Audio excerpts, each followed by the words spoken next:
ভোলা জেলায় ভোটারের চেয়ে অটোর সংখ্যা বেশি।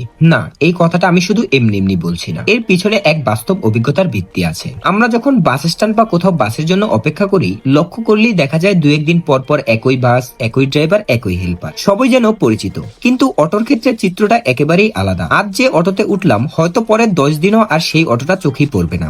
তাহলে একবার ভাবুন, ভোলা জেলায় আসলে অটোর সংখ্যা কত। ভোলা শহরে অটোর আরেকটা জনপ্রিয় নাম রয়েছে, এরোপ্লেন। নামটা মজা করে দিলেও কারণটা একদমই বাস্তব, এর গতি।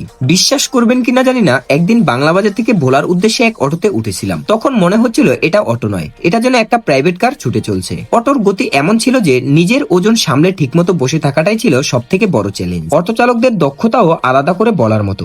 রাস্তার দুই পাশে দাঁড়িয়ে থাকা বাস, মাঝখানে একটু জায়গা, যতটুকু ফাঁকা জায়গা থাকে সেখান দিয়েই তারা অনায়াসে বের হয়ে যায়। মাঝে মাঝে তো তারা বাসের সাথেও পাল্লাপাল্লি করে। তবে সবকিছুর পরেও একটা কথা স্বীকার করতেই হয়, ভোলার মানুষের যাতায়াত ও দৈনন্দিন জীবনের সাথে অটো অঙ্গাঙ্গিভাবে জড়িত। বাসা থেকে বের হয়ে আমরা দুপা এগোনোর আগেই প্রথমে অটো খুঁজি।